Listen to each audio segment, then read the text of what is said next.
Of all the features of the face, the nose is probably the hardest to draw because it has so few edges and lines.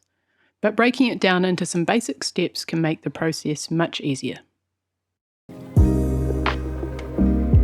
I'm Emily from the Pencil Room, and in this video I'll take you through 4 steps for drawing a realistic nose from a photograph. Now there are lots of methods out there. A popular one you might have seen before is drawing 3 ellipses and then building this up with some shading on either side. And while this is fine for drawing an average nose, I'm going to show you something a little different that will help you draw a particular nose with accuracy. And in this case I'll work from a photograph. Take a look at this nose. So see how there are very few hard lines around the side and the top of the nose. This means we need to make sure our drawing also has very few hard lines. So try to keep all of your lines very light until the last step. Step 1. Angles. In this first step we're going to look only at angles. Think of this as creating a map or a simple structure to then base your drawing on top of. By looking at the angles, we can find what is unique to this particular nose. This step is going to identify whether the nose is short, long, narrow, wide, crooked, what's important to capture the likeness of this nose. The main angles to look for are the 3 angles that make up the tip of the nose. Now we could draw this as a curve, but finding the angles of the curve first is going to increase the accuracy. We can also look at the curve of the nostrils as angles. And be aware that these may not be symmetrical, so we've got to look really carefully.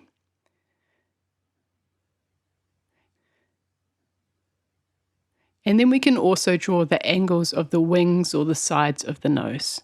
And again, they may not be symmetrical, so this is where drawing with angles is really useful.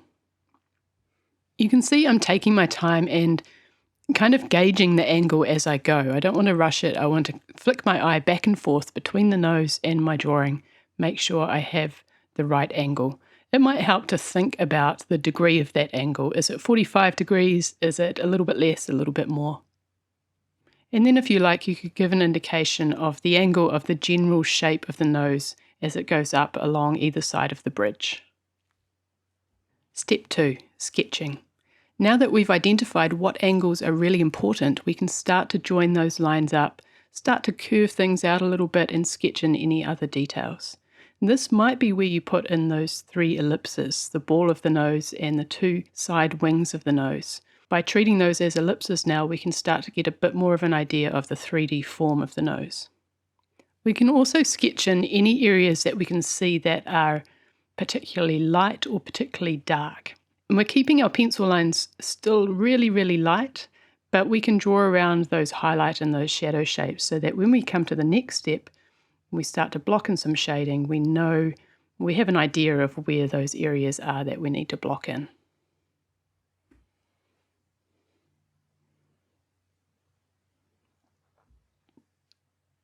Before we start the next stage, you can go through and just erase any of the lines that you don't need anymore. Anything that's going to get in the way.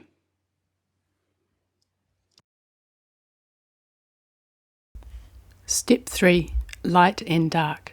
In this step we're going to identify some simple tonal values, the light, the middle and the dark tones. But first let's have a think about where the light might be hitting that nose.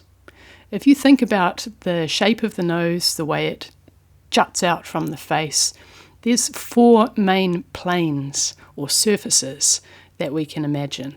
There's the one along the bridge, there's the one underneath the nose, and then there's the 2 planes, one on each side of the nose. And we can think about the light as generally coming down from above. Anywhere that light hits is going to be a highlight area. Down along the bridge of the nose, perhaps a little bit on either side of the nose, and maybe on the ball of the nose as well. On that underneath plane where the nostrils are, the whole area is going to be shaded because the light isn't reaching that area. And there may also be some shading on the sides of the nose here as well. You could use this exercise to help visualize where the highlights and the shadow areas are going to be. And all we're going to do when we come to our sketch of our nose is block in just the dark areas, anywhere where there is no light, just like I'm doing now on this diagram. I'm starting with the lower plane of the nose because I know there's not much light that's going to reach that area, shading the whole area, and then thinking about where there are any other areas of light, middle or dark grey and shading them as one tonal value. We call this a blocking in stage. All we're doing is blocking in any areas where the light is not hitting directly or any areas that aren't going to be white.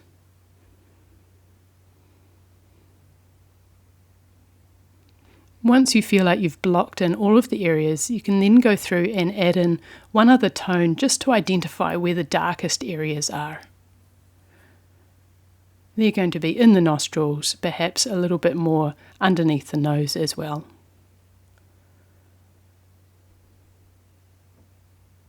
Keep your shading soft using the pencil on its side. Take a look at all the lights in the photograph and make sure those are the lights in your drawing as well. If you need to, you can use an eraser just to bring those lights back. Step 4. Building the detail. This is the final and the longest step, and it's going to require some patience and some careful looking to identify the rest of the tonal values. At the moment, we've got 1, 2, maybe 3 tonal values, including white.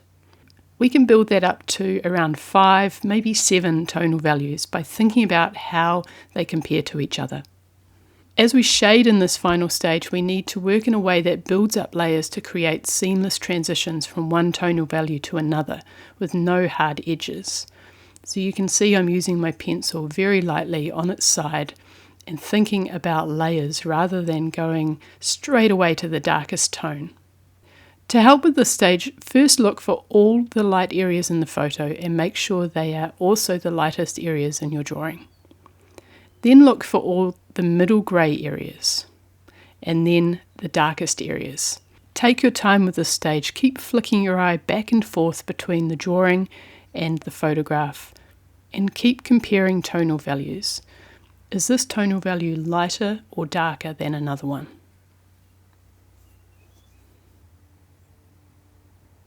There are some really subtle details in the tonal values here. Can you see that fine highlight just above the nostril? It's all those really small, subtle details we need to look for. And as you go through this stage, you'll discover more and more about those tonal values. Another tip that can help in this stage is to look for soft edges and hard edges. Really, the only hard edges you can see are those at the upper edge of the nostril opening. Take a close look at any other edges and you'll see that they are very soft. They may be dark, but they are very soft. Use your pencil to shade a thicker, softer line here and not an outline. If you see black in the photo, there should be black in your drawing, and this might mean using a darker pencil. Do a check and look at the light areas of the photograph. Make sure those are the light areas in your drawing. And then look at the dark areas of the photograph and make sure those are the dark areas in your drawing. Some people like to use a blending stump at the end. I prefer to try to get all of the subtle tonal values through shading with a pencil, and sometimes a blending stump can just kind of obliterate these. But if you want to use one, just use it to gently blend one tonal value into another or to smooth out a large area of shading. You'll need to clean off the blending stump as you go to avoid your drawing getting too dark and smudgy. Use this process anytime you are working on a portrait or even if you just want to practice drawing some noses. First step, angles. Map out the key angles of the tip of the nose, the nostril shapes and the wings of the nose. Step 2 was sketching. Start to round off those angles, keeping your lines really, really light and sketching in any highlight or shadow shapes that you can see. Step 3, light and dark. Identify your basic tonal values. Where is it lightest and then shade in everything else, a light grey. You can build this up slightly by adding one darker tone just to show the shadow areas. Step 4 was building detail, the most time-intensive step and the step that requires the most patience. Work softly with your pencil to build up layers of shading. Take your time to develop a range of 5 to 7 tonal values between the lightest and the darkest. Compare values to each other. Is this one lighter or darker than the one next to it? The more you look, the more you'll see, so keep flicking your eye back and forth as you work. Thanks for watching, and let me know in the comments if you found this video useful. Hopefully it will help you out when you're drawing your next portrait, or if you're wanting to get better at drawing the features of the face.